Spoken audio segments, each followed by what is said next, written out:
বগুড়া যেয়ে আমরা কোথায় ঘুরতে গেলাম। আসসালামু আলাইকুম বন্ধুরা, সবাই কেমন আছেন?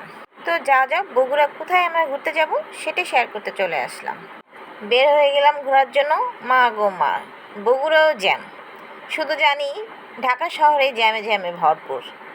এখন এসে দেখি বগুড়াও জ্যাম। ট্রাফিক পুলিশ জ্যাম ঠেকাচ্ছে, আমরা জ্যামের মধ্যে দাঁড়িয়ে দাঁড়িয়ে দেখছি ট্রাফিক পুলিশ কী করছে। চারপাশ দিয়ে জ্যামে জ্যামে ভরপুর। আস্তে আস্তে জ্যাম ঠেলে আমরা সামনের দিকে এগিয়ে যাচ্ছি। অবশেষে একটা রিক্সায় উঠে আমরা ধাক্কাতে ধাক্কাতে যাচ্ছি জ্যাম ঠেলে ঘোরার উদ্দেশ্যে।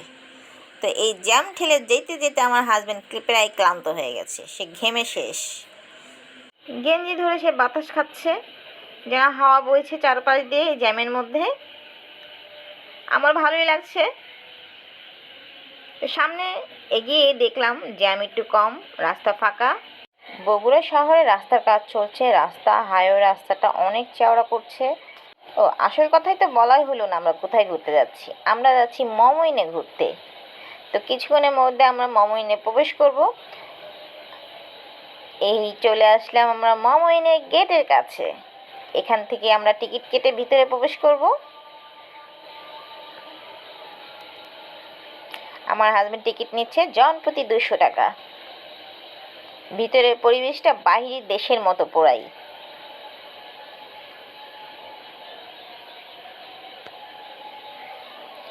তো আমরা আস্তে আস্তে ভিতরে প্রবেশ করছি। ভিতরে প্রবেশ করে মনটা আসলে অনেক ভালো হয়ে গেল। এত সুন্দর পরিবেশ ভিতরে, অনেক সুন্দর। আশেপাশে অনেক ফুল গাছ আছে এবং খেলার জায়গাও আছে। এক কথায় অনেক সুন্দর নিরিবিলি জায়গা, মানুষ আছে অনেক, কিন্তু বোঝা যায় না এত বড় জায়গা এটা।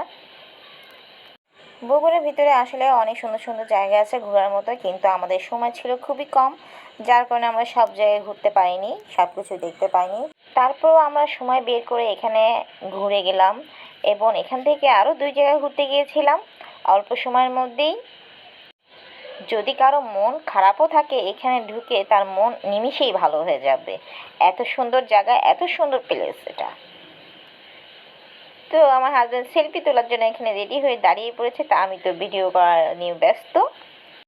এখানে আসার পর বুড়ো ছোট গুঁড়ো সবাই ছবি তোলা নিয়ে ব্যস্ত থাকবে। এমন কেউ পাবেন না যে এখানে ছবি তুলবে না, এত সুন্দর জায়গা।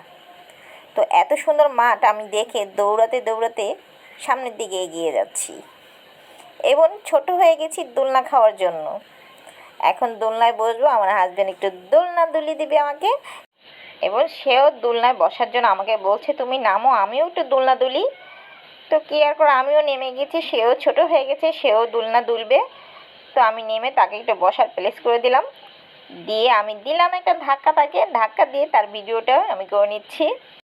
এই পার্কে আরও কী কী করলাম, দ্বিতীয় পার্ট নিয়ে আপনাদের মাঝে আমি হাজির হব বন্ধুরা। আজ এই পর্যন্তই। আপনারা যে যেখানে আছেন সব ভালো থাকুন, সুস্থ থাকুন।